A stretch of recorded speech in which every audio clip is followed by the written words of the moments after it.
인수위 한 달 좀 어떻게 좀 평하시겠습니까? 중간 보고도 안 하고 무슨 논의를 하고 있는지도 모르겠는 데다가 당선자의 용산 이전 문제 이슈가 너무 불거져 있어서 대통령 만찬에 가서도 다음날 헤드라인이 전부 다 용산으로 가겠습니다. 뭐 돕겠습니다. 이렇게 뽑혔잖아요. 보는 국민들 입장에서는 이게 뭐지 싶은 거거든요. 청와대 힘 빼야겠다라는 선의는 알겠는데 내 재난지원금은 어떻게 되고 우리 중소상공인 어떻게 도울 거고 방역은 어떻게 할 거고 이런 얘기 지금 물가도 오르고 있는데 대책이 뭐냐 북한은 ICBM 쏘고 있는데 어떻게 할 거냐라는 질문에 대해서 용산이라고 답변을 한 것 그 안철수 위원장이라도 좀 중심을 잡고 중간 보고를 해주셔야 되는데 모르겠어서 답답합니다. 사실은 그 여가분 그래서 폐지하는 건지 마는 건지 50조 지금 추경하신다고 당선자 공언하셨는데 한덕수 총리 후보자는 재정 건전성 얘기를 또 꺼내 나오셔서 50조도 안 할 것 같기도 하고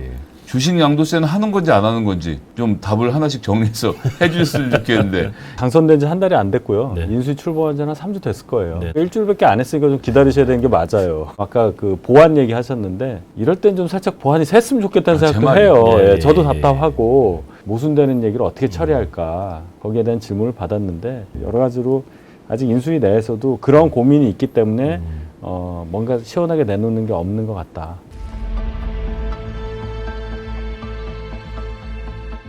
지금 어떤 상황입니까?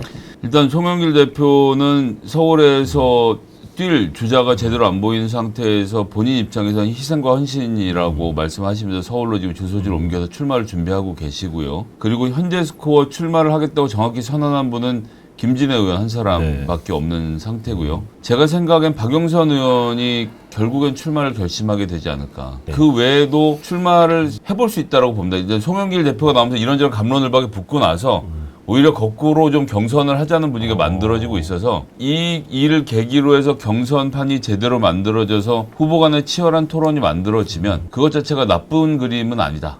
박영선 전 장관이 지금 말씀대로 나오고 하면은 오세훈 시장도 좀 긴장하셔야 될 것 같은데요. 서울시장 선거와 관련한 움직임은 고육지책을 쓸 수밖에 없다고는 보이는데 박영선 전 장관이 또 출마를 한다면 아마 경선 포함해서 4번째일 거예요 아마. 감동이 없어요. 여기다 우상호 아저씨는 이제 자기는 그렇게 살지 않았다며 자신의 불출마를 번복할 의사가 없다고 했으니까 오케이 그렇게 하더라도 아니 뭐 바뀐 게 없잖아요. 그러면 물론 오세훈 시장이야 이제 그 현직 시장이니까 나오실 수 있는 가능성이 상당히 높죠. 근데 예를 들어서 박영선 대 오세훈의 리턴 매치를 1년 만에 한다는 것이 무슨 무엇이 바뀌었고 어떤 것을 준비를 했길래 1년 만에 동일한 후보가 다시 도전을 하느냐.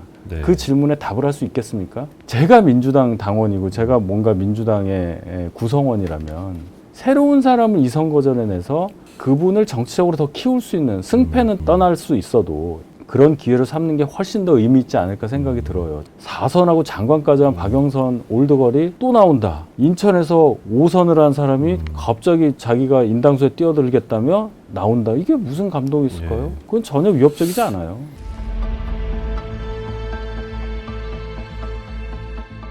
지방선거 등등 현재 어떤 현안을 갖고 있습니까?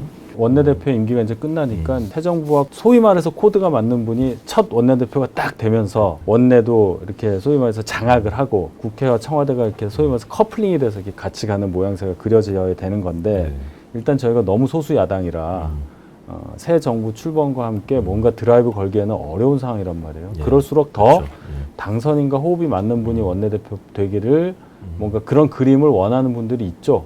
그래서 지금 돌아가는 걸 보면 그래도 윤핵관이라고 계속 지칭이 되어 왔던 권성동 의원이 원내대표가 되시는 그림으로 가고 있는 거라고 지금 보여집니다.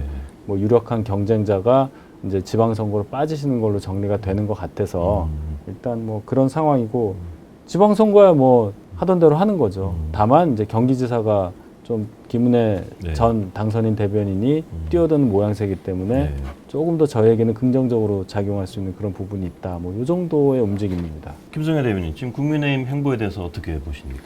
김태형 의원은 충청도로 옮기시는 것 같아요. 예, 출마가 거의 기정사실화되는 것 같고 권성동 의원이 원내대표는 무난하게 되는 그림이지 않나 싶고요. 그렇게 해서 정부와 보조를 잘 맞추는 형태로 가는 것은 뭐 국민의힘으로서는 지금 할 수 있는 선택이라고 생각합니다. 예상했던 수순대로 밟아가는 간다라고 생각하고요. 그런 정도의 그림이 적절하겠죠. 근데 이제 권성동 원내대표가 되시면 그 전까지 윤핵관으로 활동해오면서 제가 보기에는 윤석열 당선자의 약간 과격한 버전으로 발언을 많이 하셨는데 모든 발언이 전 윤석열 당선자의 의중을 담았다라고 생각했거든요. 원내에서 이제 어떤 기조를 잡고 하실 건지는 원내 대표가 되시고 나서 뭐 더 얘기를 좀 해볼 부분이겠지만 지금까지는 굉장히 무난하게 진행이 되고 있다고 보여집니다.